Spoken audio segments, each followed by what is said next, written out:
கிறிஸ்தியேசுவுக்குள் மிகவும் பிரியமான அருமையான அன்பு சகோதர சகோதரிகளே, உங்கள் யாவருக்கும் இந்த மாலை வேளையில் நம்முடைய பரலோகத்தின் தேவனுடைய நாமத்தினாலும் ஆண்டவராகிய இயேசு கிறிஸ்துவனுடைய வெளியேறப்பெற்ற அவருடைய புண்ணிய நாமத்தினாலும் உங்கள் யாவருக்கும் கிருபையும் சமாதானமும் உண்டாவதாக என்கின்ற அன்பின் வாழ்த்துக்களை நான் கூறிக்கொண்டு, தேவன் தந்திருக்கிற இந்த அருமையான நல்ல வேளையில் நம்ம சற்று நேரம் தேவனுடைய வார்த்தைகளை நம்ம தியானிக்கலாம். குறிப்பிட்ட நாட்களாக நீங்கள் தொடர்ந்து பார்த்து வருகிறதான சபையினுடைய தேர்தல் தொடர்பான பாடங்களாகவே இன்றைய நாளுக்குரிய பாடமும் கூட அங்க இருக்கும். நிச்சயமாக அருமையானவர்களே, எண்ணற்ற தேவனுடைய வார்த்தைகள் ஒரு சபையினுடைய தேர்தல் சார்ந்த விஷயங்கள்ல தேவன் நமக்கு அளவில்லாத வகைகள்ல நமக்கு எழுத்துக்களாகவும் அநேக சகோதரர்களுடைய ஊழியத்துல போதனைகளாகவும் நமக்கு கிடைக்க பெற்றிருக்கிறோம். ஆகவே நம்ம அந்த ஒரு பார்வையில நல்ல ஒரு அறிதலும் புரிதலும் உடையவர்களாக தான் ஒவ்வொரு சத்திய பாடத்தையுமே நம்ம கேட்கக்கூடியவர்களாக வந்து தேவனுடைய சமூகத்தில் நம்ம இருக்கிறோம். ஆகவே அருமையானவர்களே, நம்ம பார்க்கக்கூடிய பாடம் எப்போதுமே தேர்தல் தொடர்பாக அநேக சமயங்கள்ல பரிச்சயமான பாடங்களே தான் அது நமக்கு அங்க இருக்கும். ஆனாலும் நம்ம தொடர்ந்து கவனிக்கும் போது அவைகள்ல நமக்கு உண்டான பாடங்கள் அவைகள் இல்லாமல் அங்க இருக்காது என்பதை கூட உங்கள் மத்தியில் நம்ம தெரியப்படுத்திக் கொள்கிறோம். ஆகவே சகோதரர் சொன்ன பிரகாரமாக பாடத்தினுடைய தலைப்பு உண்மைத்துவமாய் இருப்பதே சிறந்தது. உண்மைத்துவமாய் இருப்பதே சிறந்தது, இது பாடத்தினுடைய தலைப்பு. இந்த உண்மை என்கின்ற ஒரு வார்த்தை அருமையானவர்களே, இது தேவனுடைய ஜனங்களுக்கு மத்தியில இந்த வார்த்தையை பயன்படுத்துவது அது ரொம்ப ஏற்புடையதாக அங்க இருக்கும். ஏனென்றால் இன்னைக்கு உலகத்துல உண்மை என்றால் ஜனங்களுக்கு தெரியாது. உண்மையினுடைய மெய்த்தன்மை, அதனுடைய சரியான அர்த்தம் அவர்களுக்கு எந்த விதத்திலையுமே அவங்களுக்கு ஒரு உண்மையை அல்லது சத்தியத்தை தரக்கூடிய ஏற்பாட்டுல அவங்களுக்கு அந்த பார்வை இல்லை. ஆனா உண்மை என்கின்ற வார்த்தையினுடைய அர்த்தம் மட்டுமல்ல, அதற்குரிய வாழ்க்கைக்கு உரியவர்களாகவும் நாம் இருக்க வேண்டும் என்கின்ற அந்த ஒரு பார்வையும் அந்த பார்வைக்குரிய பாடங்களும் சத்தியங்களும் நமக்கு வேதத்துல தேவன் நிறைய அங்க கொடுத்திருக்கிறார். ஏனென்றால் அருமையானவர்களே, நம்மளுடைய தேவன் எப்படிப்பட்டவர் என்றால் அவர் உண்மையுள்ளவர். தேவன் உண்மையுள்ளவராக இருக்கிறார். வசனம் நம்ம பார்க்கலாம். 2 தெசலோனிக்கேயர் 3ஆம் அதிகாரம் 3வது வசனம்.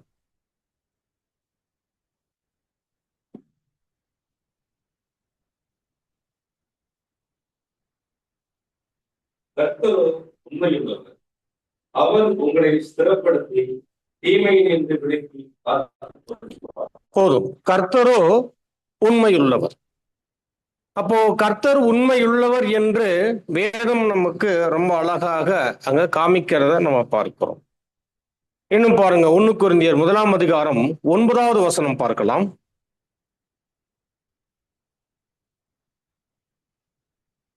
நம்முடைய குமாரனும் நம்முடைய கர்த்தராய் இருக்கிற இயேசு கிறிஸ்துவுடனே ஐக்கியமாய் இருப்பதற்கு உங்களை அழைத்த தேவன் உண்மையுள்ளவர்.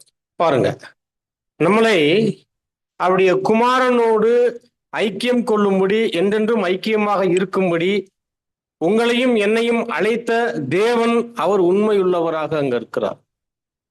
அப்ப தேவன் உண்மையுள்ளவர் என்று அவருடைய வேதத்துல இருந்தே நமக்கு சாட்சி பகரக்கூடிய ஒரு வசனமாக இந்த வசனத்தை நம்ம பார்க்கிறோம். அப்ப தேவன் உண்மையுள்ளவர் என்றால் எதுலெல்லாம் உண்மையுள்ளவர் அப்படின்னா, எல்லா விஷயங்கள்லையுமே எல்லா காரியங்கள்லையுமே தேவன் உண்மையுள்ளவராக இருக்கிறார் என்பதை ரொம்ப எளிதாக நம்ம புரிந்து கொள்ளலாம். ஒருவேளை அவருடைய சத்திய வார்த்தையினுடைய வாக்கு தத்தங்களை தருகிறாரா, அதுல அவர் உண்மையுள்ளவர். தேவன் ஒரு உடன்படிக்கை செய்கிறாரா, அதுல அவர் உண்மையுள்ளவர். தேவன் ஒரு வாக்கு கொடுக்கிறாரா, அது அவர் உண்மையுள்ளவர். இப்படி பல்வேறு விஷயங்கள்ல தேவனை நாம உண்மையுள்ளவர் என்று நம்ம பார்க்கலாம். இன்னொன்று நம்ம கவனிக்கிறோம், தேவன் தம்மை தாமே என்ன பண்றது இல்லை, மறுதளிப்பது இல்லை. அப்படின்னா மறுதளிக்கிறதுனா அதனுடைய அர்த்தம் என்ன? எப்போ ஒருத்தட்ட உண்மை மாறுதோ, உண்மை இல்லாமல் போகுதோ, அந்த இடத்துல அவர் தன்னைத்தானே என்ன பண்றாராம், மறுதளிக்கிறார் என்று பார்க்கும். ஆனா தேவனுடைய ஏற்பாட்டில் அப்படி என்ன பண்ண முடியாதுன்னா நம்ம கவனிக்க முடியாது. ஏனென்றால் தேவன் எப்போதுமே அவர் உண்மையுள்ளவராக இருக்கிறார். ஆனா இந்த பூமியில உண்மையுள்ளவர்களை யாரையாவது கண்டுபிடிக்க முடியுமா? மனிதர்களுக்கு மத்தியில உண்மையுள்ளவர்களை கண்டுபிடிக்க முடியுமா அப்படின்னா வசனத்துல பார்க்கலாம். நீதிமொழிகள் 20வது அதிகாரம் 6வது வசனம் வாசிக்கலாம். நீதிமொழிகள் 20 வசனம் 6.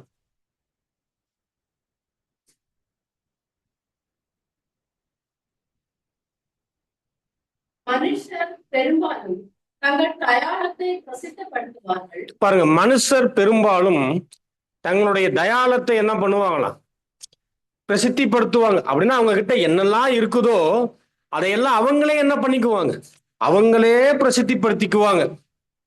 ஒண்ணுமே இல்லாத மனிதர்கள் தங்கள்கிட்ட அவர்கள் எதையெல்லாம் பெரிதாக எண்ணிக்கொள்ளுகிறார்களோ, பொதுவா ஒவ்வொரு மனுஷனும் தன்னையே எப்படித்தான் நினைச்சுக்குவான், தன்னையே ரொம்ப உயர்வாக, பெரிதாக, மதிப்பாக இப்படித்தான் எண்ணிக்கொள்ளுவான். அதை எப்படி வெளிப்படுத்துவாராம், தங்களுடைய தயாளத்தை பிரசித்திப்படுத்துவாங்க. அவங்களே அவங்களுடைய காரியத்தை பிரசித்திப்படுத்துவாங்களாம். அடுத்து பாருங்க வசனம். உண்மையான மனுஷனை கண்டுபிடிப்பவன் யார்? பாத்தீங்களா, உண்மையான மனுஷனை கண்டுபிடிப்பவன் யார்? எப்படி வேதம் பூமியில நீதிமான்களே இல்லை என்று சொல்லுகிறதோ, அதுபோல உண்மையுள்ளவர்களை கண்டுபிடிப்பதும் என்னவா, யார் என்று. அப்படின்னா உண்மையுள்ளவர்கள் இல்லை என்று வேதம் சொல்லல, மாறாக உண்மையுள்ளவர்களை கண்டுபிடிப்பவன் யார் அப்படின்னு ஒரு கேள்வி முன்வைக்கப்படும் போது ரொம்ப ஆழமான ஒரு பார்வை இது நமக்கு கொடுக்கும். தேவனை பற்றி பார்க்கும்போது தேவன் உண்மையுள்ளவர்.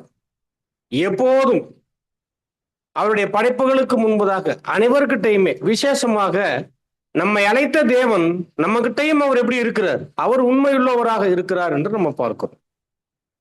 ஆனா பூமியில மனிதர்கள் எங்கேயாவது யாராவது உண்மையாக இருக்கிறாங்களா அப்படின்னா அதை கண்டுபிடிக்கிறதே என்ன கடினம் அப்படின்னு வேத வசனம் சொல்லுகிறத நம்ம பார்க்கிறோம். இப்போ நம்மை அழைத்த தேவன் உண்மையுள்ளவராக இருக்கும்போது நாம் தேவனுக்கு இந்த அழைப்புல எப்படிப்பட்டவங்களாக இருக்கணும் அப்படின்னா உண்மை உள்ளவங்களாக இருக்கும். எதுலெல்லாம் உண்மையுள்ளவங்களாக இருக்கணும் அப்படின்னா, முதலாவது நம்மை அழைத்து நம்மளை ஆசீர்வதித்திருக்கக்கூடிய தேவனுக்கு நம்ம ரொம்ப உண்மையாக இருக்கும்.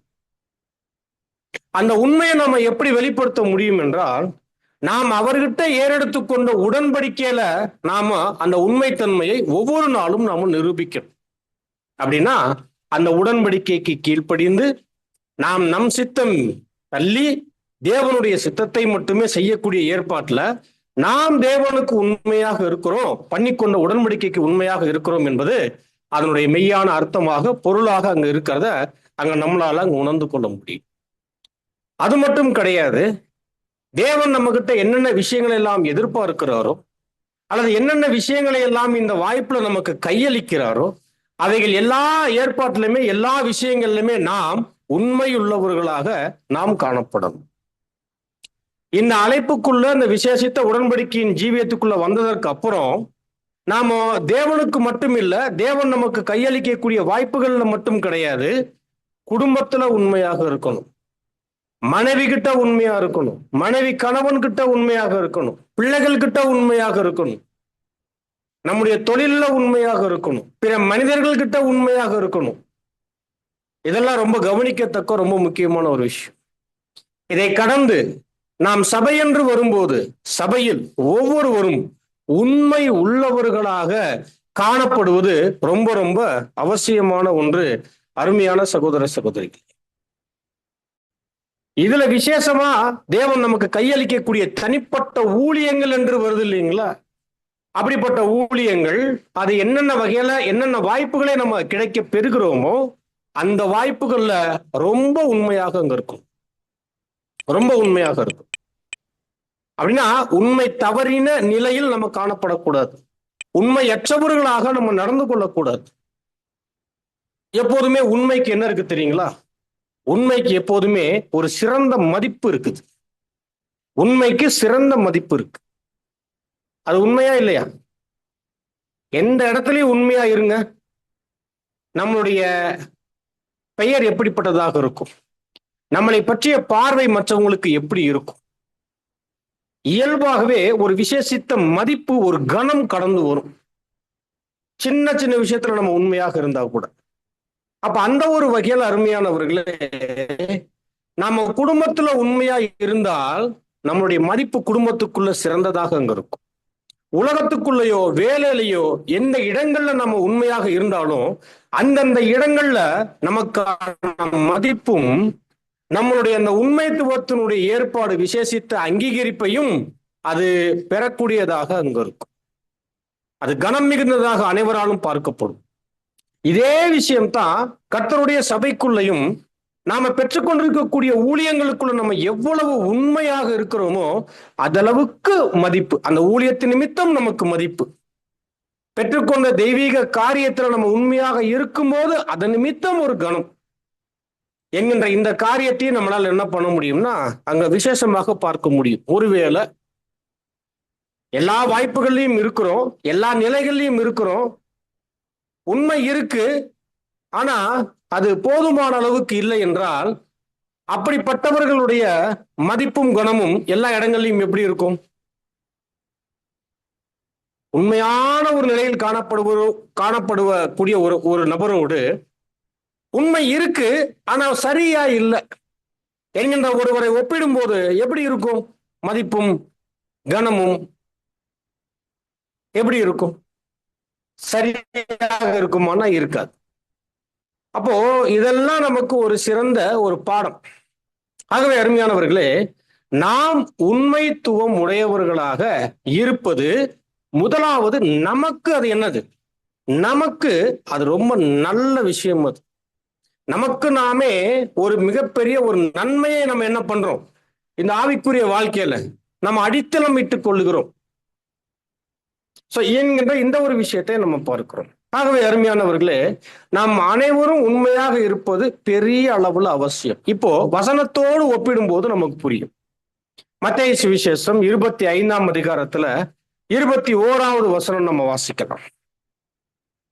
அவனுடைய எஜமான் அவனை நோக்கி, நல்லது, உத்தமமும் உண்மையுள்ள ஊழியக்காரனே, கொஞ்சத்திலே உண்மையா இருந்தாய், அநேகத்திலே உன்னை அதிகாரியாக வைப்பேன், உன் எஜமானுடைய சந்தோஷத்திற்குள் பிரவேசி என்றான். ஆமா, அப்ப இந்த அழைப்புக்குள்ள தேவனால் அழைக்கப்படக்கூடிய தேவனுடைய ஜனங்கள் ஒவ்வொருவருமே அவங்க எப்படி இருக்கணும் அப்படின்னா, சின்ன விஷயத்துல கூட அவங்க எப்படி இருக்கணுமா? சின்ன விஷயத்துல கூட எப்படி இருக்கணுமா? வசனம் என்ன சொல்லுது? கொஞ்சத்தில் உண்மை இல்லவன். அப்படின்னா நீங்க கொஞ்ச விஷயத்துல மட்டும் உண்மையா இருங்க என்று வேதம் சொல்லல. மாற என்ன சொல்லுது? சின்ன விஷயத்துல கூட நீங்க உண்மையா இருக்கணும் என்று வேதம் சொல்லுது. ஏன்னா எனக்கு படிக்கிற விஷயத்துல கூட என்ன இருக்கு? ஒரு தடுமாற்றத்துல பைபிளே சொல்லியிருக்குங்க, கொஞ்சம் உண்மையா இருந்தா போதும் சொல்லியிருக்குன்னு நம்ம என்ன பண்ணிடுவோம்? விழுந்து போன மாம்சத்துல தவறாக எண்ணிக்கொள்ளுவதற்கோ சொல்லுவதற்கோ வாய்ப்பு இருக்கு. அப்படி பைபிள் சொல்றது இல்லை. சின்ன விஷயத்துல கூட, சின்ன காரியத்துல கூட நீங்க எப்படி இருக்கணும்? உண்மையாக இருக்கணும். அப்படின்னா நாம இந்த மாம்சத்துல காணப்படக்கூடிய இந்த காலப்பகுதிகளில் ஒவ்வொரு விஷயத்திலும் உண்மையாக இருந்தால் அநேகத்தின் பேரில், அதாவது ராஜ்யத்துல நமக்கு வாக்களிக்கப்பட்டிருக்கக்கூடிய அத்தனை வாக்குத்தத்தங்களின் ஆசீர்வாதங்களும் நம் மேல அங்க இருக்கும்.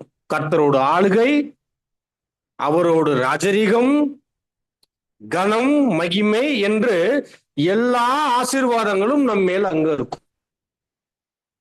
தேவன் ராஜ்யத்துல விசேஷமாக கர்த்தரோடு நம்மளை என்ன பண்ணுவார்?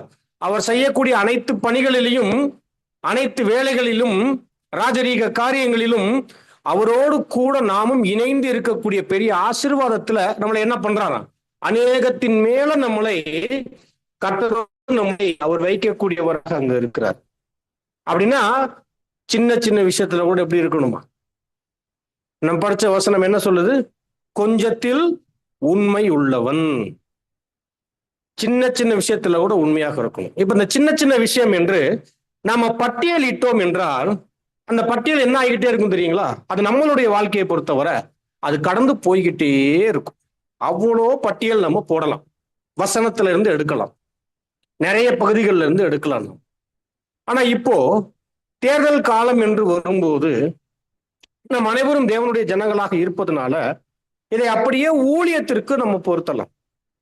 ஊழியத்திற்கு பொருத்தும் போது ஒவ்வொரு ஊழியக்காரரும் அவங்க எப்படி இருக்கணும்? சபையில தெய்வீக காரியத்துல, சபை கொடுக்கக்கூடிய தெய்வீக ஊழியத்துல அவங்க சின்ன சின்ன விஷயங்கள்ல கூட ரொம்ப உண்மை உள்ளவர்களாக அவர்கள் காணப்படுவது மிக மிக அவசியமான ஒன்று. இதை பவுல் எப்படி சொல்றாரு பாருங்க. 1 கொரிந்தியர்ல 4ஆம் அதிகாரத்துல 2வது வசனம் வாசிக்கலாம்.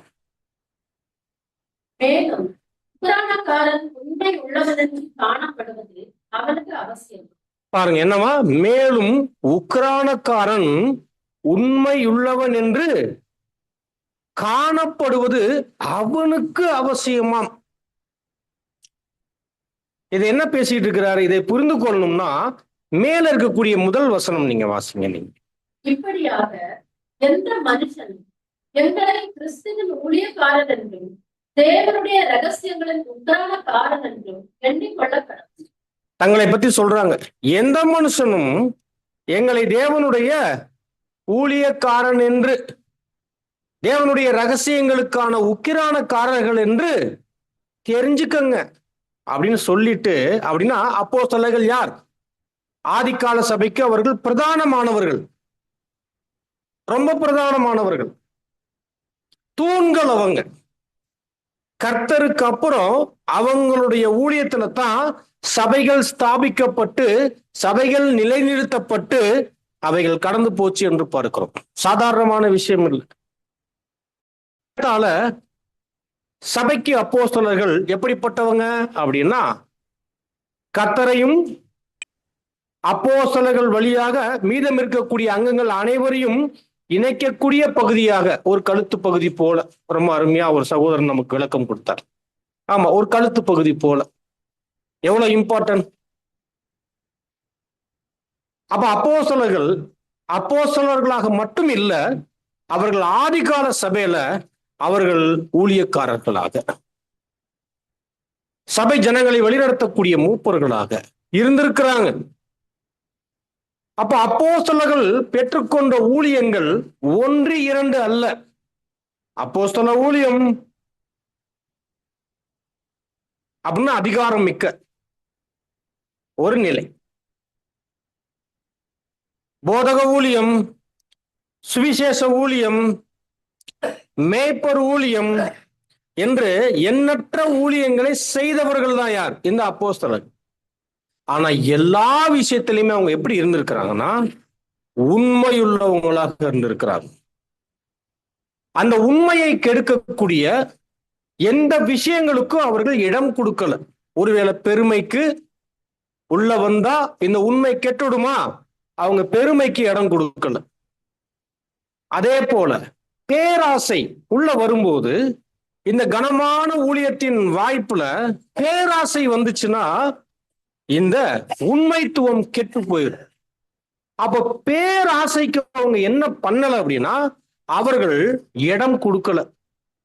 அதனாலதான் அவர்கள் ஏற்படுத்தின ஒவ்வொரு ஊழியர்களும் எப்படி இருக்க வேண்டும் என்று அவர்களுக்கும் கற்றுக் கொடுத்து, நீங்கள் பட்டணங்கள் தோறும் போய் ஏற்படுத்தக்கூடிய மூப்பர்களும் எப்படியாக இருக்க வேண்டும் என்று என்ன பண்ணியிருக்கிறாங்க? சொல்லியிருக்கிறாங்க. அப்போஸ்தலர்கள் சொல்லியிருக்கிறாங்க. இதைத்தான் நாம் என்னவா படிக்கிறோம்? நிருபங்களாக படிக்கிறோமா இல்லையா? அப்போஸ்தலர்கள் தீத்துவுக்கும் திமோத்தேயுவுக்கும் நீங்க போய் ஏற்படுத்தக்கூடிய மூப்பர்கள் எப்படி இருக்கணும் என்று என்ன பண்றாங்க? சொல்றாங்க. அப்ப இவங்க எப்படி இருந்திருக்கிறாங்க? அவர்கள் மூப்பர்களை ஏற்படுத்தும்படி சொல்லிட்ட அந்த அருமையான அந்த ஊழியக்காரர்கள் எப்படி இருந்திருப்பாங்க?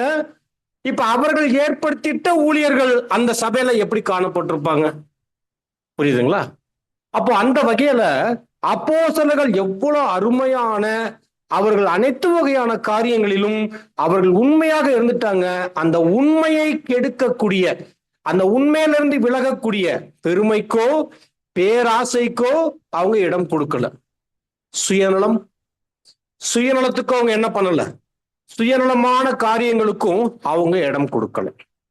அதே போல இந்த ஊழியத்தை வைத்து அவர்கள் வயிற்று பிழைப்பாக அவர்கள் இந்த ஊழியத்தை என்ன பண்ணிக்கல, அவர்கள் நடத்தி கொள்ளவும் இல்லை. ஊழியத்தை வச்சு என்ன பண்ணல, வயிற்று பிழைப்புக்காக அவர்கள் இந்த ஊழியத்தை நடப்பிக்கக்கூடியவர்களாகவும் இல்லை. பசியில இருந்திருக்கிறாங்க, வறுமையிலையும் உபத்திரவங்களையும் காணப்பட்டிருக்கிறாங்க. ஆனா எந்த இடத்துலையுமே இந்த கனமான ஊழியத்தை அவர்களுடைய சுயமான காரியங்களுக்கு, அவங்களுடைய சுகபோகமான வாழ்க்கைக்கு அவங்க என்ன பண்ணி கொள்ளவில்லை என்றால் பயன்படுத்தி கொள்ளவில்லை. அதனால தான் சொல்லிட்டாங்க, மூப்பரானவர் பண ஆசை இல்லாதவனாக இருக்கும் சொல்லிட்டாங்களா? பெருமையுள்ளவனாக இருக்கக்கூடாது சொல்லிட்டாங்களா? பேராசை உடையவராக இருக்கக்கூடாது என்கின்ற வார்த்தைகளையும் என்ன யார் சொல்றா? இதையெல்லாம் அப்போஸ்தலர்கள் அங்க சொல்லக்கூடியவங்களாக இருக்கிறாங்க என்பதை பார்க்கிறோம். அப்போ இது எல்லாமே கர்த்தருடைய சபையில் அங்கங்களாக இருக்கக்கூடிய தேவனுடைய ஜனங்களுக்கு மத்தியில அந்த கனமான நல்ல ஊழியத்தை விரும்பக்கூடிய ஒவ்வொருவருக்கும் விசேஷித்த நிலையாக இவைகள் இருக்கணும். அப்ப இந்தந்த காரியத்தில் எல்லாத்துலயுமே அவங்க எப்படி இருக்கணும்? ரொம்ப உண்மை உள்ளவர்களாக அவர்கள் காணப்படுவது மிக மிக அவசியமான ஒன்று, மிக மிக அவசியமான ஒன்று. அது மட்டும் கிடையாது அருமையான சகோதர சகோதரிகளே, விசேஷித்த சில நற்குணங்கள் அவங்க கிட்ட மேலோங்கி காணப்படணும். மற்றவர்களை விட சபைக்குள்ள குணங்கள் கிறிஸ்துவின் குணங்கள் அது மேலோங்கி காணப்படுவது மிக மிக அவசியமான ஒன்று. அதுல ரொம்ப பிரதானமாக ஏன் மூப்பர்களுக்கு சில விசேஷித்த குணங்கள் அது மேலோங்கி காணப்பட வேண்டும் என்றால், கர்த்தர் பயன்படுத்தி கர்த்தர் இவர்கள் மூலியமாக சபையை ஆசீர்வதித்து ஆசீர்வாதத்திற்கான அனைத்து காரியங்களையும் அவர் தரக்கூடியவராக இருக்கிறதுனால கர்த்தரால் பயன்படுத்தப்படக்கூடிய ஒரு கருவி அது கர்த்தருடைய கரத்துக்கே உண்டான கனத்துக்குரியவர்களாக அல்லது தகுதிக்குரியவர்களாக அவங்க இருக்கணும். எப்படி இருக்கணும்? கர்த்தருடைய கரத்துல அவர்கள் இருப்பதற்கான தகுதி அவங்க கிட்ட இருக்கணும். அந்த தகுதி இருக்கும் போதுதான் கர்த்தர் அவங்களை என்ன பண்ணுவார் அப்படின்னா அவர்களை பயன்படுத்தக்கூடியவராக அங்க இருப்பார். அதனாலதான் சபை தகுதியானவர்களை தேர்ந்தெடுத்து கர்த்தர் வசம் ஒப்பு கொடுத்து என்ன பண்றாங்க? யார்கிட்ட ஒப்பு கொடுக்குறாங்க அப்படின்னா மூப்பரானவர் சபையால் நியமிக்கப்படக்கூடிய ஒரு ஊழியக்காரர் என்பது நமக்கு தெரியும். யார் தான் நியமிக்கிறாங்க? சபைதான் நியமிக்கிறாங்க, சபைதான் நியமிக்கணும். அது எப்ப என்பது நமக்கு தெரியும், ஒவ்வொரு வருடமும். அதுதான் சபைக்கு உண்டான சுயாதீனம். அப்போ அந்த நியமிக்கப்படக்கூடிய ஏற்பாட்டுல சபை நியமிக்கும் போது நாம் சபையால் நியமிக்கப்பட்டு கர்த்தருடைய கரத்தில் கொடுக்கப்பட்டிருக்கக்கூடிய பாத்திரம் என்கின்ற ஏற்பாட்டுல முதலாவது அந்த ஊழியக்காரருக்கு மிகப்பெரிய மனத்தாழ்மை என்பது அவசியம். இது நீங்க 6th வால்யூம்ல பார்த்தாலும் சகோதரர் அவர்கள் எழுதியிருப்பாங்க. வேதமும் சொல்லுது. ரொம்ப முக்கியமா தேவனுடைய தெய்வீக திட்டத்துல தேவன் அவர் ஒரு பாத்திரத்தை அவருடைய காரியங்களுக்கு என்று பயன்படுத்த வேண்டும் என்றால் தகுதி இல்லாதவர்களை அவர் என்ன பண்ணவே மாட்டார், பயன்படுத்த மாட்டார். அப்ப தகுதி உடையவர்களை தான் கர்த்தர் என்ன பண்ணுவார்? தேவன் ஆதி காலத்துல என்ன பண்ணியிருக்கிறார்? பயன்படுத்தி இருக்கிறார். உதாரணத்திற்கு மோசேயாக இருக்கட்டும், எவ்வளவு முக்கியமான ஒரு ஜனங்களை வழிநடத்தக்கூடிய தலைவர் அவர்.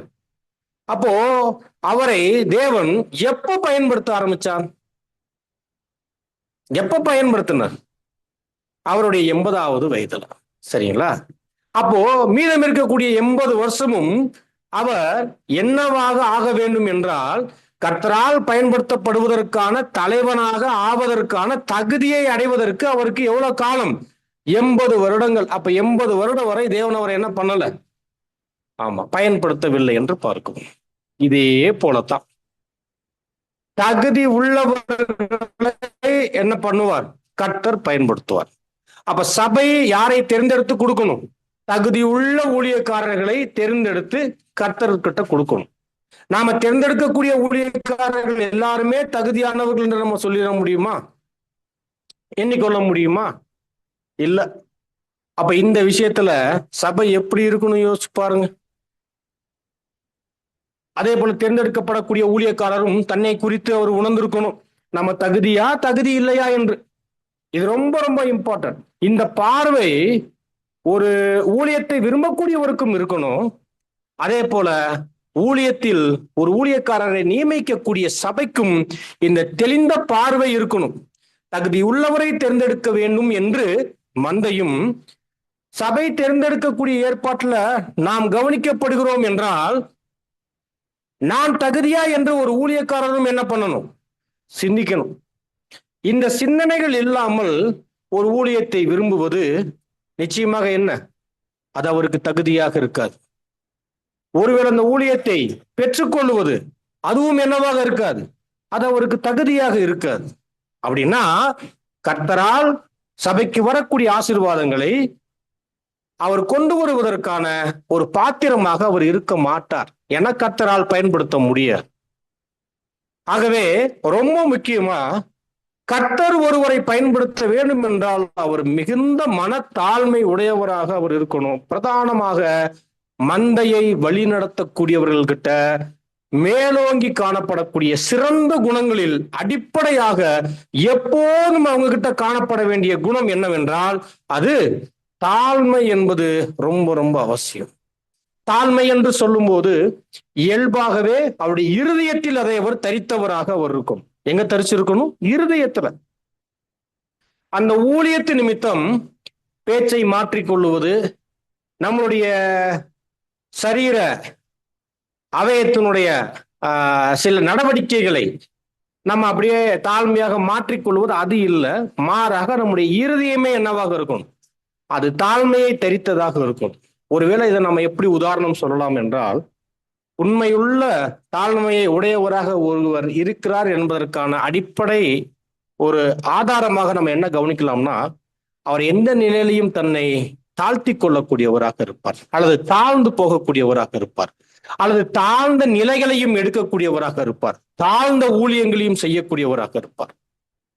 முப்பர் என்று வந்த உடனேயே அந்த ஊழியத்திற்கு சில நியமங்களை கொடுத்து, சில ஏற்பாடுகளை, சில விசேஷித்த வடிவங்களை குறித்து, இதுதான் இப்படித்தான் அப்படித்தான் இருப்போம் என்று அவர்கள் இல்லாமல் அந்த ஊழியத்துக்கு உரிய ஏற்பாட்டில் அவங்களுடைய மனநிலைமை மிகுந்த மனத்தாழ்மையும், எப்போதும் தாழ்ந்து போகக்கூடியவர்களும், தாழ்ந்த நிலைகளையும் எடுக்காதவர்களும், தாழ்ந்த ஊழியத்தையும் ஒருவேளை அவர்கள் சபைக்கு செய்யக்கூடியவர்களாகவும் அவங்க காணப்படுவாங்க.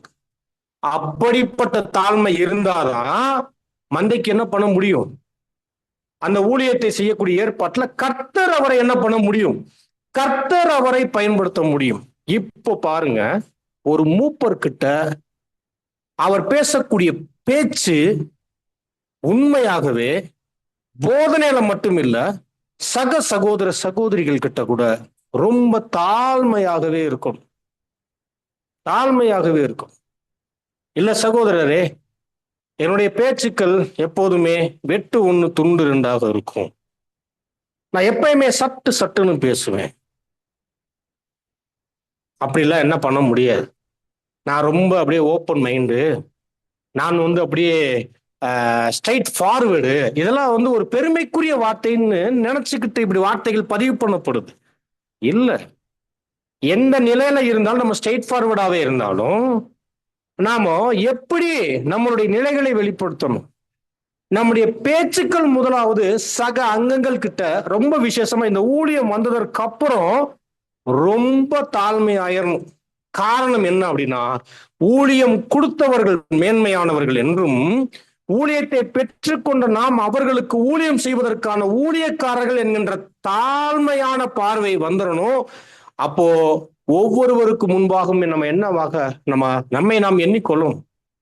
நிச்சயமாக ஆவிக்குரிய ஊழியம் அது பொறுப்பு, பெரிய பொறுப்பு. ஆனா அந்த பொறுப்பில் காணப்படக்கூடிய ஊழியக்காரருடைய இருதயம் எப்படி இருக்கணும்னா தாழ்மையில நிரம்பி காணப்படும். அப்பத்தான் அவர் பொங்கி எழக்கூடியவராக இருக்க மாட்டார், கோபப்படக்கூடியவராக இருக்க மாட்டார். அவர் எந்த நிலையும் அவர் துரிதமாக அவசரப்பட்டு அவர் கடந்து போகக்கூடியவராக இருக்க மாட்டார். ரொம்ப முக்கியமா உணர்ச்சி வசப்படக்கூடியவராக அவர் இருக்க மாட்டார்.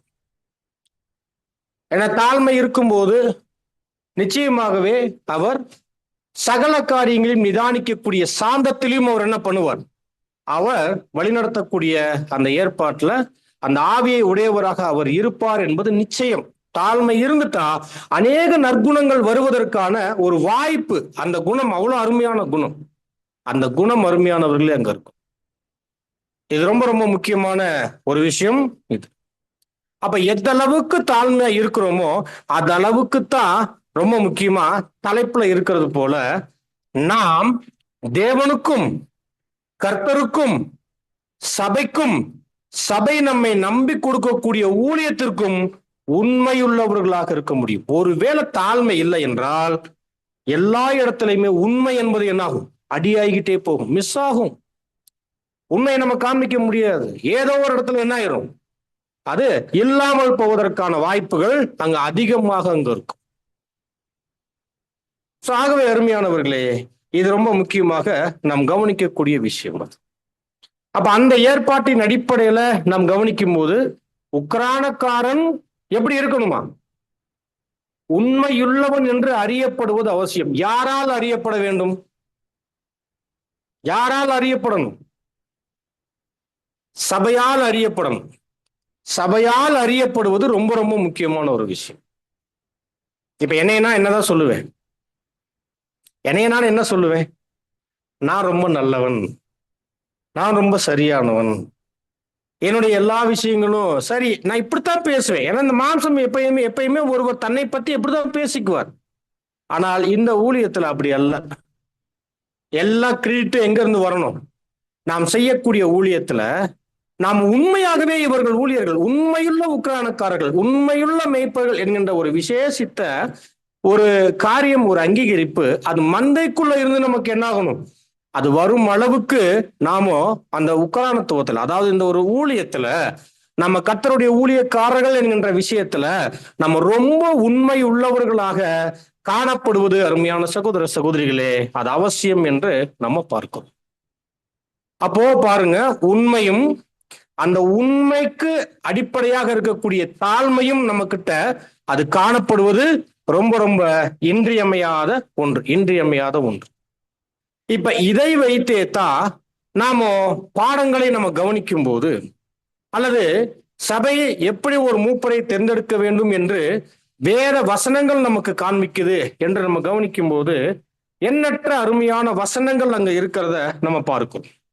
பாருங்க, நம்ம பார்க்கும்போது அருமையானவர்களே, மூப்பர்கள் என்று சொல்லும்போது அவர்கள் ஆவிக்குரிய சபையை அல்லது கர்த்தருடைய ஆலயத்தை, நாமத்தான் ஆலயம், இந்த கர்த்தருடைய ஆலயத்தை ஆவிக்குரிய ஊழியத்தில் வழிநடத்தக்கூடிய வழிகாட்டிகள், வழி நடத்தக்கூடியவர்கள், பொறுப்பாளர்கள் என்கின்ற வார்த்தையை நம்ம பார்க்கிறோம்.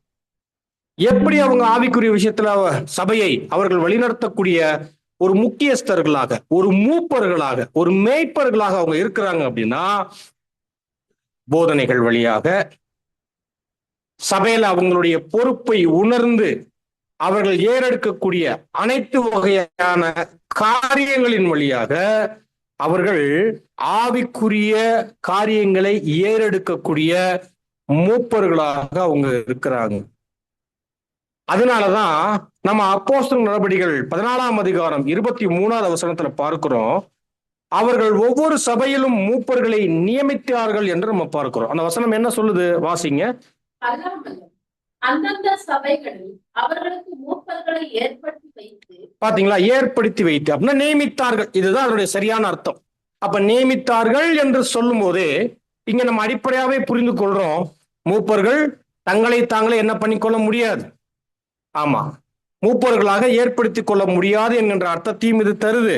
அதே சமயத்துல ரொம்ப விசேஷமாக நம்ம பார்க்கிறோம், என்ன பார்க்கிறோம் அப்படின்னா, அருமையானவர்களே, சபைக்கு ஆவிக்குரிய ஊழியத்தை செய்வதற்கு ஊழியக்காரர்கள் அவசியம். தேவனுடைய ஜனங்களை வழிநடத்தக்கூடிய ஏற்பாட்டுல அவர்கள் நியமிக்கப்படுவது அவசியம் என்பதை இந்த வசனம் என்ன பண்ணுது?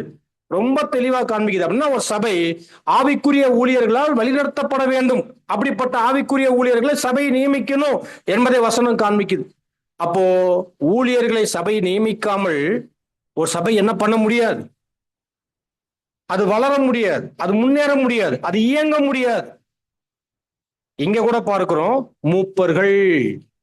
இதை கவனத்துல வைக்கணும். ஒருவேளை வந்திருக்கிறவங்களும், ஒருவேளை நீங்க இணைய வழியில கேட்கிறவங்களும் கவனத்துல வைக்கணும்.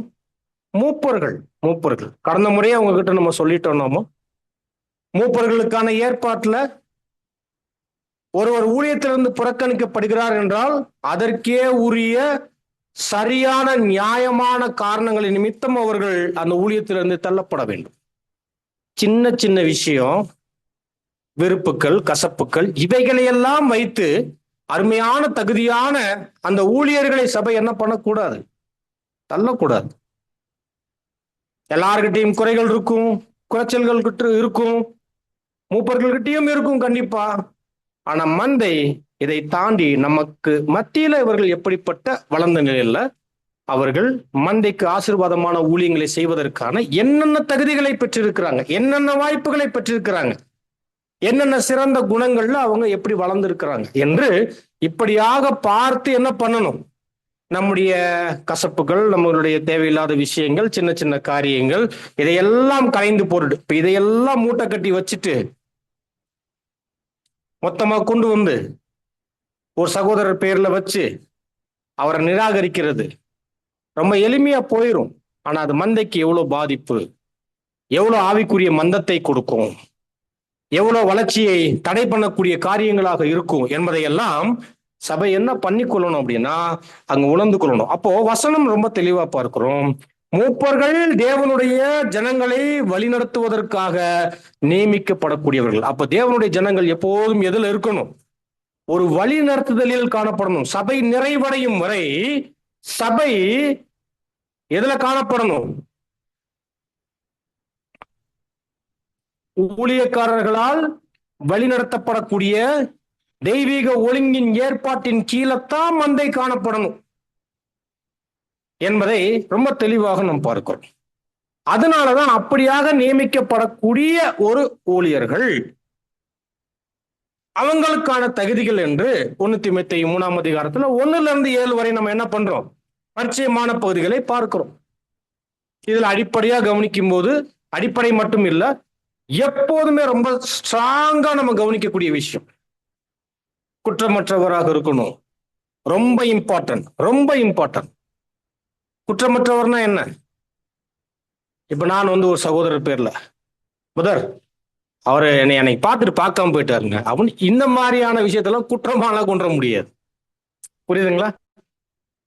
அன்னைக்கு நான் பேசிட்டு இருக்கும்போது அவர் என்னுடைய கருத்துக்கு மாற்று கருத்து சொல்லிட்டாருங்க அப்படின்ட்டு இந்த மாதிரியான விஷயங்கள் எல்லாம் எடுத்து குற்றச்சாட்டாலாம் ஒரு மேல, இதெல்லாம் குற்றச்சாட்டு இல்லை. குற்றம் என்றால் என்ன? புரியுதுங்களா? அப்படின்னா ஒரு பரிசுத்தவானுடைய வாழ்க்கையில அர்ப்பணிக்கப்பட்ட ஒருவர் அவர் பரிசுத்தமாக்கப்பட்ட விதத்திற்கு நேர் எதிராக அவர் காணப்படும் போது அதற்குரிய ஆழமான பாவ காரியங்களோ அல்லது முறையற்ற வேதத்தினுடைய திவ்ய ஒழுங்கினுடைய போதனைகளுக்கு எதிராகவோ காணப்படும் போது இப்ப அவர் இயல்பாகவே என்னாகிறார்? அவர் குற்றத்துக்கு உள்ளாகிறார். புரியுதுங்களா? குற்றத்துக்கு உள்ளாகிறார். அதனாலதான் தீத்துவுக்கும் திமோத்தேயுக்கும் பவுல் எழுதும்போது இந்த கனமான ஊழியத்தை நீங்க செய்யும் போது நீங்கள் வாலிய இச்சைகளுக்கு விலகி கொள்ளுங்கள்னு பேசுறாரு. நீங்கள் ஒரு குடும்பத்துக்குள்ள நல்ல குடும்பஸ்தர்களாக ஒரே மனைவியுடைய புருஷராக நீங்கள் நடந்து கொள்ளுங்கள் என்று பேசுறாரு. பிள்ளைகளை நல்லொழுக்கமுடையவர்களாக நீங்கள் நடத்தக்கூடியவர்களாக இருங்க என்றெல்லாம் பேசக்கூடியவராக இருக்கிறார். அப்ப இதெல்லாம் எதை காண்பிக்குது? இதுலெல்லாம் எங்க ஒருத்தர் மிஸ் ஆகிறாரோ இப்ப அவர் என்னவாக மாறுறார்? குற்றமுடையவராக மாறுறார். குடும்பத்துக்குள்ள யோக்கியதையான நிலை இல்லை. பாலியத்துக்கு அடுத்த காரியத்துல அவர் நல்ல நிலையில இல்ல அப்படின்னா அவர் என்னவாக மாறுறார்? குற்றமுடையவராக மாறுறார். அதே போல போதனை எடுத்துக்குவோம். வேதம் அங்கீகரிக்காத போதனைகளை உடையவராக அவர் இருக்கிறார். கொள்கைகளை, கோட்பாடுகளை உடையவராக இருக்கிறார். இப்ப அவர் யார்? அவர் இப்படிப்பட்டவங்களை ஊழியத்தில் நியமிக்க முடியுமா? நியமிக்க முடியாது. ஆகவே குற்றமற்றவராக அவர் இருக்கணும். ரொம்ப முக்கியமாக இது மட்டுமே இல்லை, நிறைய ஒழுக்க ரீதியிலான விஷயம் இருக்குது. இந்த உண்மைன்னு பாக்குறோம் இல்லைங்களா? இந்த உண்மை என்ற ஒரு விஷயத்துல உதாரணத்துக்கு அதிலேயே நம்ம வசனம் பார்க்கிறோம், அவர் பண ஆசை இல்லாதவராக இருக்கணும். அப்படின்னா அவர் நிர்வாகத்துல ரொம்ப நேர்மை உள்ளவராக இருக்கணும். எப்படி? என்ன சில நிர்வாகம், சில ஆவிக்குரிய பொறுப்புகள் வரும்போது அந்த பொறுப்புகளின் நிமித்தம் நிறைய சில ஊழியங்கள், சில விஷயங்கள் எல்லாம் வரும். உதாரணத்துக்கு எக்லீசியான்னு எடுத்துக்குவோம். எக்லீசியால ட்ரெஷரர் பொறுப்பு இருக்கா இல்லையா? அதெல்லாம் யாருடைய பார்வைக்கு போயிடும்? மூப்பருடைய பார்வைக்கு போயிடும். இருக்கா இல்லைங்களா? சில அறுவடை வேலை என்று சொல்லும்போது எத்தனை சகோதரருடைய கம்யூனிகேஷன், எத்தனை அருமையான குடுக்கல் வாங்கலினுடைய காரியங்கள் எல்லாமே இருக்கா இல்லையா? இப்படி நிர்வாக ரீதியாக நிறைய விஷயங்கள் இருக்கு. அப்ப அதனாலலாம் கூட அவர் எப்படி இருக்கணும்? உண்மையா இருக்கணும். அது இங்க மட்டும் இல்ல, உலகத்துல கூட, வேலையில கூட அவர் எப்படி இருக்கணும்? அவர் குற்றமற்றவராக இருக்கணும். ஒருவேளை உலகத்துக்குள்ள பெரிய ஒரு குற்ற வழக்குல இருக்கிறாரு, குற்ற நிலையில இருக்கிறாரு, இப்ப சபைக்குள்ள கொடுத்துட முடியுமா? அப்ப இதெல்லாம் கூட இருக்கு. புரியுதுங்களா? அப்ப இந்த மாதிரியும் என்ன, அப்ப குற்றம் என்கின்ற விஷயத்தை நம்ம புரிந்து கொள்வது ரொம்ப அவசியமான ஒன்று. அப்போ குற்றமற்றவராக இருக்கணும், நல்ல குடும்பத்தை நடத்தக்கூடிய தலைவனாக அவர் இருக்கணும். ரொம்ப முக்கியமாக அவர் சுய கட்டுப்பாடு உடையவராக அவர் இருக்கணும். எப்படி இருக்கணும்? சுய கட்டுப்பாடு உடையவராக அவர் இருக்கணும். சுய கட்டுப்பாடு தான் நிறைய சமயத்தில் நம்மளை என்ன பண்ணியிருந்துறீங்களா, பெரிய சோதனையை கொண்டு வந்துடும். ஒரு புதிய சிருஷ்டிக்குமே சோதனை என்னதான்? சுய கட்டுப்பாட்டை தான் நிறைய சமயத்துல தவறிடுவோம். ஆனா இதுல ஒரு மூப்பர் முடிந்த அளவுக்கு அவர் எப்படி இருக்கணும்னா சுய கட்டுப்பாடு. அப்படின்னா தன் இருதயத்தை அடக்கி ஆளக்கூடிய விஷயத்துல அவர் ரொம்ப முக்கியமானவராக அவர் இருக்கணும். ஒரு சிறந்த வளர்ந்தவராக அவர் அங்க இருக்கணும். ஏன்னா ஊழியம் கர்த்தருடைய கருத்துக்குள்ள அவர் இருக்கணும். அவர் உண்மையுள்ளவராக இருக்கணும். அந்த உண்மைத்துவத்தினுடைய விஷயத்துல அவர் காணப்படணும். அப்படின்னா இதெல்லாம் ரொம்ப முக்கியம். ஒரு சுய கட்டுப்பாடு என்பது மிக மிக அவசியமான விஷயம். அப்படின்னா சுய கட்டுப்பாடு எதுலெல்லாம் நம்ம வைக்கலாம் அப்படின்னா வாழ்க்கையில எல்லா விஷயங்கள்லயுமே அவர் எப்படி இருக்கணும்? அவர் சுய கட்டுப்பாடு உடையவராக அவர் இருக்கணும். இது ரொம்ப முக்கியமான விஷயம். ரொம்ப முக்கியமா அவர் போதிப்பதற்கு தகுதியானவராக இருக்கணும். எப்படி இருக்கணும்? போதிக்கிறவரா இருக்கணும்னு பாக்குறோம் இல்லைங்களா? ஃபர்ஸ்ட் ஆஃப் ஆல் போதிப்பதற்கே அவர் தகுதியானவராக இருக்கணும்.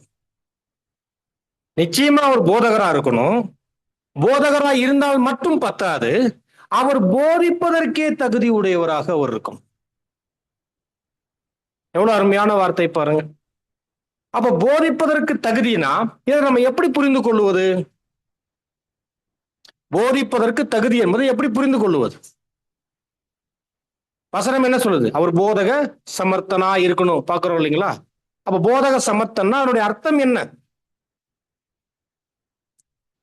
நீங்க தெரிஞ்சதை சொல்லுங்க. போதக சமர்த்தன்னா அதனுடைய அர்த்தம் என்ன?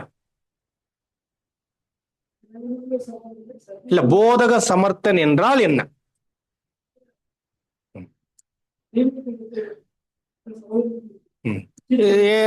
ஏறத்தாழ ஏற்புடைய ஒரு விஷயம்தான். அப்படின்னா தேவனுடைய தெய்வீக திட்டத்தை எடுத்துரைக்கக்கூடிய ஒரு ஆசிரியராக அவர் இருக்கணும். டீச்சர் என்கின்ற ஒரு வார்த்தை. ஒரு ஆசிரியராக இருக்கும். அப்படின்னா இங்க என்னன்னா போதிக்கக்கூடிய தகுதி என்பது முதலாவது அவர் அறிந்திருக்கணும். அப்பத்தான் மற்றவங்களுக்கு என்ன பண்ண முடியும்? மற்றவங்களுக்கு சொல்ல முடியும். அவரே அறிந்திராதவராக இருந்து கொண்டு மற்றவங்களுக்கு சொல்ல முடியுமா? இதுதான் ரொம்ப இம்பார்ட்டன்ட். இத 7ஆம் தூதன் அவர்களும் வேதமும் ரொம்ப அழகா சொல்லுது. அந்த வேதத்தின் அடிப்படையில 7ஆம் தூதன் அவர்கள் எழுதும் போது 6th வால்யூம்ல நீங்க கவனிச்சீங்க அப்படின்னா, ஒரு தேர்ந்த நிலையில் இல்லாத ஒருவரை நீங்க மூப்பராக தேர்ந்தெடுக்காதீங்க என்றுதான் வலுவாக வைக்கிறார். எதுல? ஆவிக்குரிய விஷயத்துல. இதை கொஞ்சம் நம்ம திங்க் பண்ணி பார்த்தோம் அப்படின்னா எவ்வளவு தவறுகள் பண்ணிடுறோம் நம்ம. இல்லைங்க, அவர் சபையை நல்லா நடத்திடுறாருங்க, நிறைய பணம் போட்டுடுறாருங்க, அவருக்கு கொஞ்சம் நல்ல வயசான நபரா இருக்கிறாருங்க, இப்படி எல்லாம் பண்ண தவறுகளுக்கு நம்ம என்ன போய் சொல்ல முடியும்? வசனம் என்ன சொல்லுதோ முடிந்த அளவுக்கு அதன்படி நம்ம ஒரு காரியத்தை செய்வதற்கான ஒரு முயற்சியாக குறைந்தபட்சம் என்ன ஆகணும்? விசேஷமா இந்த தேர்தல் விஷயத்துல ஒவ்வொரு சபைக்கிட்டையும் காணப்படணும். அப்போ பார்க்கக்கூடிய விஷயம் வசனத்துல இருந்து நம்ம பார்க்கணுமே தவிர மாறாக அவர்கிட்ட இருக்கக்கூடிய ஏதோ ஒன்றை சிறந்ததாக பார்த்து ஒருவரை என்ன பண்ணக்கூடாது, தேர்ந்தெடுக்க கூடாது. அது எவ்வளவு பெரிய சபைக்கு எவ்வளவு ஒரு பாதகத்தை உண்டு பண்ணக்கூடிய செயல் தெரியுங்களா? அப்படிப்பட்டவங்களால் நிக்க முடியாது, அந்த ஊழியத்தை செய்ய முடியாது. சில சமயங்கள்ல பெரிய வீழ்ச்சிக்குள்ள போயிடுவாங்க. அதையும் நம்மளால என்ன பண்ண முடியுது, பார்க்க முடியுது. அப்போ ரொம்ப முக்கியமா போதிப்பதற்கு தகுதி என்பது என்ன அப்படின்னா, அவர் முதலாவது சத்தியத்தை அவர் என்ன பண்ணணும், முதலாவது அவர் நன்கு அறிந்து கொண்டவராகவும் அறிந்து கொள்ளக்கூடியவராகவும் பின்பு மந்தைக்கு அதை எடுத்துரைக்கக்கூடிய அருமையான போதகராகவும் அவர் காணப்படுவது ரொம்ப ரொம்ப அவசியமான ஒன்று. இது ஒவ்வொரு சபைகளிலும் பிரதானமாக கவனிக்கப்படும். இது பெரும்பான்மையான சபைகள்ல கவனிக்க தவறக்கூடிய விளைவு, மூப்பர் என்கின்ற அந்த கனமான ஊழியத்தை பெற்றுக்கொண்டாலும் அதற்கு தகுதி இல்லாத அநேகர் அந்த வாய்ப்புல வந்துடுறாங்க. இதனால் இந்த மந்தைக்கு எந்த ஒரு வகையான பிரயோஜனம் இல்லை, எந்த ஒரு வகையான ஆவிக்குரிய நல் ஊழியங்களை ஏறெடுப்பதற்கான வளர்ச்சிக்கு எதுவான எந்த ஆசீர்வாதங்களும் கடந்து வருவது வாய்ப்புகள் அங்க பெரிய அளவில் அங்க குறைவு என்பதை கூட நம்ம பார்ப்போம். ஒருவேளை தகுதியானவங்க இல்லை அப்படின்னா என்ன பண்ணணும்ன்றதையும் என்ன நம்ம வால்யூம்லயே படிக்கிறோம். என்ன பண்ணணுமா ஒரு சபை, என்ன பண்ணணும்? இல்லைங்க அதனால இவரை ஏற்படுத்தணும் அப்படி இல்லை, கர்த்தர்கிட்ட ஜெபம் செய்யுங்க. என்னது? கர்த்தர்கிட்ட ஜெபம் செய்யுங்க. அப்ப இதெல்லாம் என்ன பார்க்கிறோம்னா, மந்தை தங்களுக்கான ஆவிக்குரிய ஊழியர்களை எப்படிப்பட்டவங்களை அவங்க நியமிக்கணும் என்கின்ற விஷயத்தை நம்ம பார்க்கிறோம். அப்போ ஒரு மூப்பரும் எப்படிப்பட்டவராக இருக்கணும், இதுல அவர் தன்னைத்தானே என்ன பண்ணணும், உண்மையாய் உணர்ந்து கொள்வது கூட ரொம்ப அவசியமான ஒன்று. ஒருவேளை ஆவிக்குரிய பாகத்துல அவருக்கு எதுவுமே தெரியல என்றால், மீண்டும் சொல்றோம், இந்த கனமான ஊழியத்துல தேவன்கிட்ட கணக்கு கொடுக்கணும். அப்படி கணக்கு கொடுக்கக்கூடிய விஷயத்துல மந்தையில் இருக்கக்கூடிய ஒவ்வொரு ஆத்மாவுக்கான உத்தரவாதம் அவங்க, புரியுதுங்களா? இப்ப நம்ம மந்தையில ஒரு சாதாரண சகோதர சகோதரியா வந்துட்டு போகும்போது எந்த சிப்புக்கு நான் உத்தரவாதி முடியுது. ஆனா ஒரு மூப்பர் அப்படி இல்லை. எக்லீஷியால 30 பேரா, 30 பேருக்கும் உத்தரவாதி அவர் தான். ரட்சிப்புக்கான உத்தரவாதி அவர். தேவன்கிட்ட போய் கணக்கு கொடுக்கணும். எப்படி கணக்கு கொடுக்க முடியும்? தான் எந்த ஆவிக்குரிய ஒரு நிலையிலையும் வளர்ந்தவராக இல்லாமல் மற்ற ஆவிக்குரிய சகோதரர்களை நான் பயன்படுத்தினேன் தேவனே என்று நம்ம சொல்ல முடியுமா? நான் இவங்களையெல்லாம் கொண்டு நான் இந்த ஊழியத்தை செஞ்சிட்டேன் என்று சொல்ல முடியுமா? அப்படிப்பட்டவர் ஒரு தகுதியான ஒரு ஊழியராக இருக்க முடியுமா தேவனுக்கு முன்பாக? அதெல்லாம் யோசிக்கணும். அப்ப அந்த ஒரு வகையில அருமையானவர்களே, ரொம்ப முக்கியமாக போதிக்க தகுதியானவராக இருக்க வேண்டும் என்கின்ற இந்த ஒரு வார்த்தை ரொம்ப ஆழமான ஒரு பாடத்தை என்ன பண்ணுது, நமக்கு எப்போதுமே வசனம் நமக்கு ரொம்ப பிரகாசமாக அது காண்பிக்கும். ஆகவே இதுல சபையும் உண்மையா இருக்கணும், இப்படிப்பட்டவர்களை தேர்ந்தெடுக்கணும். அதே போல வருகிறவர்களும் அதற்கு தகுதி உடையவர்களாக காணப்படுவது அவசியம். இதை கடந்து ரொம்ப முக்கியமா அந்த மூப்பர்களுடைய விசேஷித்த அந்த பணி, அந்த வேலை என்ன அப்படின்னா, அது தீத்துல பேசுற 1ஆம் அதிகாரம் 5-9 வரை வசனங்கள் நமக்கு தெரிஞ்சதான், நான் வாசிக்கல, நீங்க மெயின்ல வைங்க. சபைகள்ல ஒழுங்கை நிலைநிறுத்துறதுக்கு மூப்பர்கள் சபையாரால் நியமிக்கப்படுகிறார்கள். என்ன பண்றாங்க? சபையில் ஒழுங்கை நிலைநிறுத்துவதற்கு. அப்ப ஒவ்வொரு மந்தையும் அது எப்படி இருக்கணும் தெரியுங்களா? ஒழுங்கு நிறைந்த சபைகளாக அங்க இருக்கணும். ஒழுங்குனா என்ன? தேவன் மந்தைக்கு என்று என்னென்ன தெய்வீக ஒழுங்கின் விதிகளை எல்லாம் வைத்திருக்கிறாரோ, ஒழுங்கு முறைகளை எல்லாம் வைத்திருக்கிறாரோ, அந்த ஒழுங்கை எல்லாம் சபைக்குள்ள நிலைநிறுத்த செய்கிறவராக யார் இருக்கணும்? புரியுதுங்களா? ரொம்ப முக்கியமா மூப்பர் அங்க இருக்கணும். அவர் தான் ஒழுங்கை என்ன பண்ணணும், நிலைநிறுத்தணும். நிலைநிறுத்துறதுனா என்ன? ஒரு சமயத்துல இருக்குது ஒழுங்கு, ஒரு சமயத்துல இல்லாமல் போயிடுச்சு. ஆனா அப்பையும் மூப்பர் இருக்கிறாரு, இப்பயும் மூப்பர் இருக்கிறாருன்னு வைங்க. ஆனா ஒழுங்கு மட்டும் அப்ப இருந்துச்சு இப்ப இல்ல அப்படின்னு வச்சுக்கிறோம்னு வைங்க. அப்ப மூப்பர் என்ன செய்யலன்னு அர்த்தம்? ஒழுங்கை நிலைநிறுத்தவில்லை.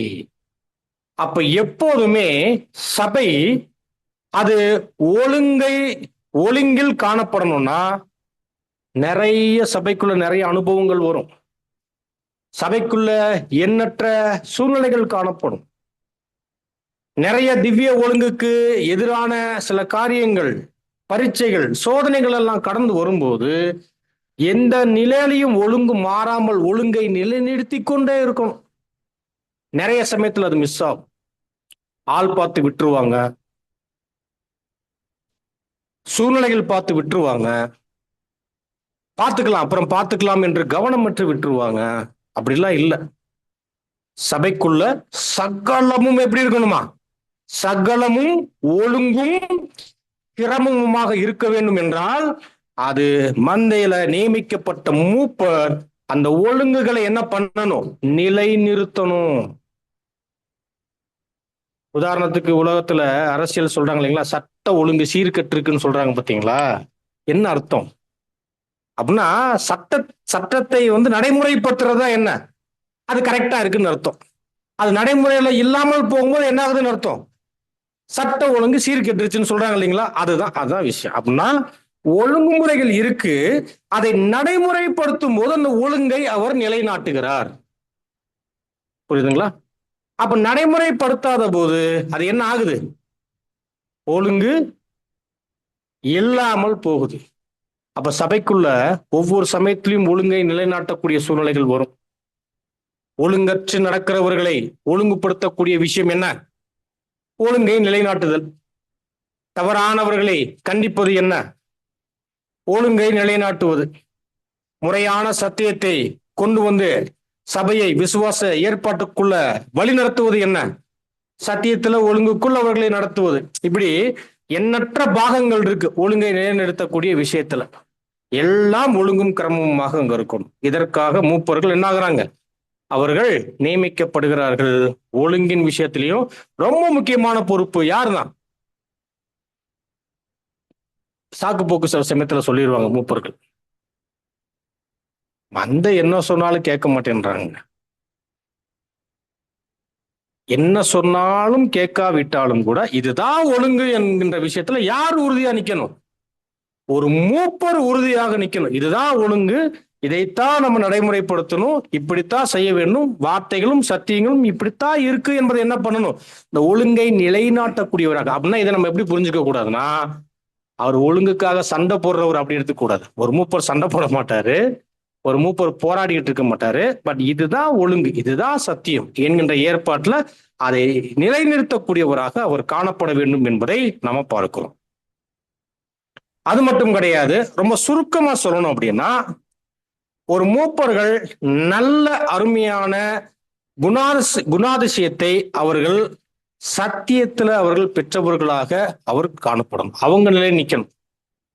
அவங்களும் எப்படி இருக்கணும்? ஒழுங்கை சபைக்குள் நிலைநிறுத்துகிறவர்கள். அவங்க எப்படி இருக்கணும்? அவங்களும் அவங்களுடைய வாழ்க்கையில நல்ல குணாதிசயமும் சத்தியத்தில் நிலை நிற்கக்கூடியவர்களாகவும் அவர்களும் அங்க இருக்கணும். அப்படி இருந்தாதான் அவங்க என்ன பண்ண முடியும்? சபைக்குள்ள இவைகளை எல்லாம் அங்க செய்ய முடியும் என்பதை கூட அருமையானவர்களே பார்க்கிறோம். அடுத்ததாக வசனம் சொல்லுது 1 பேதுருல 5ஆம் அதிகாரத்துல வசனம் 2-3 வரை சொல்லும் போது, தேவனுடைய மந்தையை ஒரு மூப்பர் என்ன பண்ணணுமா? அதை மேய்த்து வழி நடத்தணும். ஆனா அதை எப்படி மேய்த்தி விடக்கூடாது? கட்டாயமாக அதை மேய்த்தி விடக்கூடாது. கட்டாயம்னா என்ன? சில சமயத்துல ரொம்ப மன வருத்தத்துல இந்த ஊழியத்தை செய்யணுன்ற பேர்ல செய்ய ஆரம்பிச்சிருவாங்க. சில சமயத்துல சோம்பேறித்தனத்துல செய்யணுமா அப்படின்ற வகையில் என்ன ஆயிடுவாங்க? சோம்பேறித்தனத்துல அப்படி போயிடுவாங்க. ஆனா இது அப்படி இல்லை. ஒரு ஊழியம் மந்தை ஒரு மூப்பரை நியமிக்கும் போது அந்த மூப்பரானவர் கட்டாயத்தின் பேர்ல அல்ல, மாறாக மனம் வந்து எந்த நிலையிலையும் எந்த சூழ்நிலையிலையும் எப்படிப்பட்ட அனுபவங்களையும் அவர் பெற்றுக்கொண்ட ஊழியத்தை அந்த காலம் முழுவதுமே அவர் மனம் வந்து செய்யணும். ஆனா எப்படி செய்யணும் தெரியுங்களா? அன்போடு செய்யணும். அந்த ஊழியத்தை உண்மையோடு செய்யணும். ஊழியத்தை நீதியோடு அந்த ஊழியத்தை செய்யணும். ரொம்ப முக்கியமா இந்த விஷயத்துலதான் அவர் மந்தைக்கு முன்மாதிரியாக, எல்லா விஷயத்திலுமே ஒரு மூப்பர் தான் இருக்கணும். இதெல்லாம் ஒரு பெரிய கேள்வி. ஆக்சுவலி நன்கு கவனிக்கும் போது மூப்பர்கள் மந்தைக்கு மாடலா இருக்கணும். எங்கேயாவது அப்படி நம்ம இருக்கிறோமா? இல்லை என்று சொல்ல முடியாது, இல்லை என்று சொல்ல முடியாது. ஆனா இருக்கணும் என்று வேதம் என்ன பண்ணுது? ரொம்ப தெளிவா ஸ்ட்ராங்கா சொல்லுது. மந்தைக்கு மாதிரியாக யார் இருக்கணுமா? மூப்பர்கள் இருக்கணும். அப்படின்னா யோசிச்சு பாருங்க, உண்மையிலேயே பயந்து நாம என்ன பண்ணணும்? இந்த ஊழியத்தை பெற்றுக்கொள்ளக்கூடிய விஷயத்துல பயந்துதான் காணப்படணும். ஏன்னா நம்முடைய சின்ன சின்ன விஷயங்கள் மந்தைக்கு மாதிரி, நம்முடைய பேச்சு மாதிரி, நம்மளுடைய செயல்கள், நம்முடைய நம்பிக்கைகள், நம்முடைய விசுவாசம், நம்முடைய போதனை, நம்முடைய வாழ்க்கை, நம்முடைய ஒழுங்கு, நம்முடைய பரிசுத்தம் என்று ஒவ்வொன்றுமே எதுக்கு, யாருக்கு மாதிரி? மந்தைக்கு மாதிரி. யோசிச்சு பாருங்க. அப்ப ஒரு மூப்பர் எப்படி இருக்கணும்? எவ்வளவு பெரிய மாதிரியாக அவர் இருக்கணும்? ஒரு வகையில எப்படி சொன்னா புரியும். பவுல் சொல்றாரு இல்லைங்களா, நான் கிறிஸ்துவை பின்பற்றுகிறது போல நீங்கள் என்னை பின்பற்றுங்கள் சொன்னார் இல்லைங்களா. அது போல நாம கர்த்தரை பின்பற்றக்கூடிய விஷயத்துல நாம் ஒரு புது சிருஷ்டியாக வளர்ந்து முன்னேறி போகக்கூடிய விஷயத்துல ஒரு மூப்பர் மந்தைக்கு மாதிரியாக ஆயிரும். அல்லது மந்தை ஒரு மூப்பரை பார்க்கும்போது உண்மையிலே என்ன ஆகணும்? வியக்கத்தக்க வகையில அவர் ஒரு மாதிரியாக அங்க இருக்கும். படிக்கிறதையெல்லாம், கேட்கிறதையெல்லாம் ஒரு வகையில ஒரு மூப்பருடைய வாழ்க்கையில சபை பார்க்கணும். எங்க பார்க்கணும்? இதெல்லாம் எங்களுடைய மூப்பருடைய வாழ்க்கையில ஏறத்தாழ நாங்க பார்க்கிறோங்க. அதன்படி அவர் வாழ்றார், அதன்படி அவரு ஜீவியம் இருக்கு, அவருடைய பேச்சுக்கள் இருக்கு, அவருடைய நம்பிக்கை எல்லாமே அதன்படி இருக்கிறத நாங்க கவனிக்கிறோம் என்கின்ற அளவுக்கு ஒரு மூப்பர் என்ன ஆகணும்? அவர் காணப்படணும். ஆகவே ஊழியத்தை கட்டாயமாய் அல்ல, மனமும் வந்து அன்போடு முன்மாதிரியாக சபையை அவர் என்ன பண்ணணும்? அவர் காணப்பட்டு சபையை அவர் வழிநடத்தக்கூடியவராக அங்க இருக்க வேண்டும் என்று நாம் பார்க்கிறோம். இதை கடந்து மந்தைக்குள்ள நிறைய பொறுப்புகள் அங்க இருக்கு. மந்தையை பராமரிக்கிறது சாதாரணமான விஷயம் இல்ல. மந்தையை என்ன பண்ணணும்? பராமரிக்கணும். மந்தையை பராமரிக்கிறதுனா என்ன? காலை பராமரிக்கிறதுன்னு நினைச்சிடக்கூடாது. மந்தையை பராமரிக்கிறதுனா என்ன? கால் பராமரிப்பெல்லாம் அது ஒரு அடிஷனல் பார்ட், ஒரு ஊழியம். அதெல்லாம் யாருடைய கரங்கள்ல போயிடும்? எல்லாருடைய கரங்கள்லயுமே போயிடும். ரொம்ப விசேஷமா உதவிக்காரர்களுடைய ஒரு ஊழியத்தின் பாகத்துல போயிடும். ஆனா ஒரு மூப்பர் மந்தையை பராமரிக்க வேண்டும் என்பதனுடைய அர்த்தம் என்னன்னா, ஒவ்வொரு ஆடுகளினுடைய அனைத்து வகையான காரியத்திலையும் அவர்கள் பராமரிப்புல அவர்களை பராமரித்து வழிநடத்தக்கூடியவங்களாக இருக்கணும். ரொம்ப விசேஷமா ஆவிக்குரிய காரியத்துல, ஆவிக்குரிய காரியம் மட்டும் இல்ல, சில சமயத்துல அவங்களுக்கு என்ன பண்ணணும்? அவங்களுடைய நலன் முடல்கள் அடங்கிய பூமிக்குரிய காரியங்கள்ல கூட அவங்களுக்காக என்ன பண்ணணும்? நம்ம நிக்கணும். இது ரொம்ப முக்கியமா நம்ம கவனிக்கக்கூடிய விஷயம். ஆகவே அருமையானவர்களே, இப்படியாக உண்மையாய் சபைக்குள் காணப்படக்கூடிய, அந்த உண்மைத்துவத்தில் காணப்படக்கூடிய ஒரு மூப்பர் அவருடைய வேலைகளை செய்து கொண்டிருக்கும் போது, அப்படிப்பட்ட உங்களுடைய மூப்பர்களுக்கு நீங்க என்ன பண்ணிருங்க? கீழ்ப்படியுங்கள் என்று வேதம் என்ன பண்ணுது? சொல்லுது. அப்படின்னா அப்படிப்பட்ட மூப்பருக்கு தாங்க கீழ்ப்படியணும், அப்படி எந்த மூப்பர் இல்லை அதனால நாங்க கீழ்ப்படிய முடியாது என்று நம்ம சொல்லக்கூடாது. ஒரு மூப்பர் என்று வரும்போது பொதுவா அந்த ஊழியத்தை முன்னிட்டு, அந்த கனமான ஊழியத்தை முன்னிட்டு சபை என்ன பண்ணணும்? நாம அந்த வார்த்தைக்கு இணங்க மந்தை கீழ்ப்படியணும். ரொம்ப முக்கியமா உண்மையாகவே ஒரு மூப்பர் அவர் உண்மையாகவே காணப்படுகிறார் என்று சொல்லும்போது ரெட்டிப்பாய் அவரை கனம் பண்ணி என்ன பண்ணணுமா? அவருக்கு பெரிய அளவுல நம்ம கீழ்ப்படிய வேண்டும் என்று வேத வசனம் மந்தைக்கு அங்க சொல்லுகிறது என்பதை நம்ம பார்க்கிறோம். இது எபிரேயர் 13ஆம் அதிகாரத்துல பவுல் பேசுறாரு இல்லைங்களா? ரெட்டிப்பான கனத்துக்குரியவர்களாக அவர்களை என்ன பண்ணுங்க? மரியாதையோடு அவங்களுக்கு கீழ்ப்படியுங்கள் என்று வேதம் சொல்லுகிறத பார்க்கிறோம். இன்னைக்கு சில சமயத்துல பார்க்கும்போது மூப்பர்களுடைய ஏற்பாட்டுல ரொம்ப கடினமான விஷயங்களும் இருக்கு. நிறைய பேர் மதிக்கவும் மாட்டாங்க. சொந்த எக்லிசியால என்ன இருக்காது? ஒரு மதிப்பு இருக்காது. சில பேர்லாம் கேட்பாங்க, ஏன் மூப்பருக்கு கொம்பு இருக்கான்னு கேட்பாங்க. எந்த மூப்பருக்கும் கொம்பெல்லாம் இல்லை. மூப்பர் என்கின்ற அந்த தெய்வீக ஊழியத்தை சபை என்ன பண்றாங்க? கொடுக்குறாங்க. அவ்வளவுதான். அந்த ஊழியத்தை என்ன பண்ணணும்? மதிக்கணும். இது ஏன் சொல்ல வர்றோம் அப்படின்னா, சர்வசாதாரணமா சில பலவீனமான சகோதரர்கள் பேசுறத நம்மளால கேட்க முடியுது. மூப்பர்னா என்ன, கொம்பா அப்படி கேட்குறாங்க. உண்மையிலேயே அவர்கிட்ட நிறை குறைகள் என்ன வேணாலும் இருக்கட்டும். ஆனால் இப்படிப்பட்ட வார்த்தைகள் மந்தைகள் என்ன பண்ணக்கூடாது, பயன்படுத்தக்கூடாது. மூப்பரை ஏற்படுத்தி வச்சுட்டு அதற்கப்புறம் சில வார்த்தைகள் என்னன்னா, நாங்க மூப்பருக்கெல்லாம் கீழ்ப்படிய மாட்டோம், தேவனுக்கு தான் கீழ்ப்படிவோம். இப்படிப்பட்ட வார்த்தைகளையும் நம்ம கேட்க முடியுது. இதுவும் என்ன ஆச்சரியம், அது எப்படிப்பா அரேஞ்ச்மெண்ட்டுக்கு நேர் எதிரான விஷயங்கள் எல்லாம் சில பலவீனமான சகோதர சகோதரிகள் சொல்றதை பார்க்கிறோம். மந்தைக்குள்ள கர்த்தர் மூப்பர்களை கொண்டு அல்லது மந்தை நாடுகளை வழிநடத்தக்கூடிய பொறுப்பு அவங்களுக்குரியது. அப்ப எப்போதும் ஒரு மந்தை ஒரு மேய்ச்சலின் மேய்ப்பருக்கு கீழே இருக்கணும் என்பதை அடிப்படையா கற்றுக் கொடுக்குது. அப்படின்னா அது அடிமைத்தனம் அல்ல. ஒரு மூப்பரும் என்ன பண்ண மாட்டார்னா மந்தையை இப்படியாக அடக்கி நடத்த மாட்டார். அவரும் தெய்வீக தன்மையில அந்த நியமத்துல கர்த்தரால் என்ன பண்றாரு, அவர் ஒரு வாய்க்காலாக இருந்து சபையை நடத்தி கொண்டு போவார்.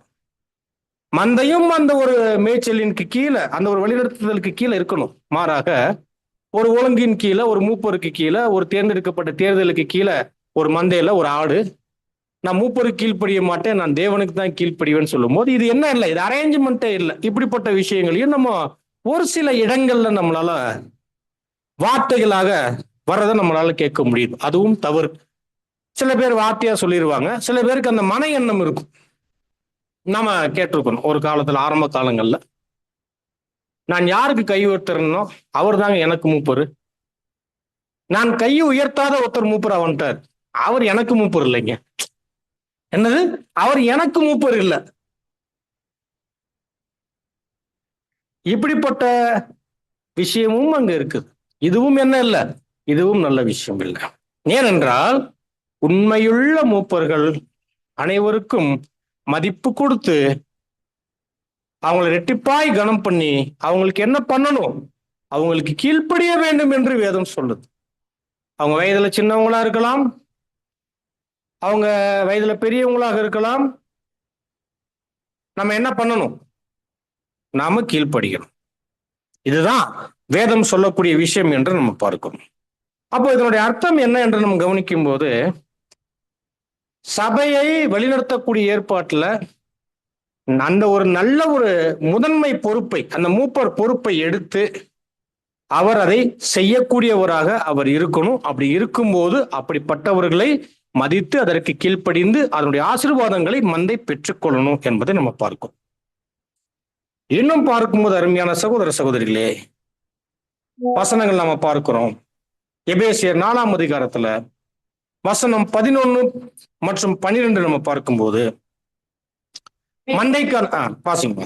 மேலும் நாம் அனைவரும் தேவனுடைய குமாரனை பற்றி விசுவாசத்திலும் அறிவிலும் ஒருமைப்பட்டவர்களாகும் கிறிஸ்துவின் நிறைவான வளர்ச்சியின் அளவுக்கு தக்க பூரண புருஷராகும் வரைக்கும் பரிசுத்தவான்கள் சீர்பொருந்தும் பொருட்டு சுவிசேஷ ஊழியத்தின் வேலைக்காகவும் கிறிஸ்துவின் சரீரமாகிய சபையானது பக்தி விருத்தி அடைவதற்காகவும்.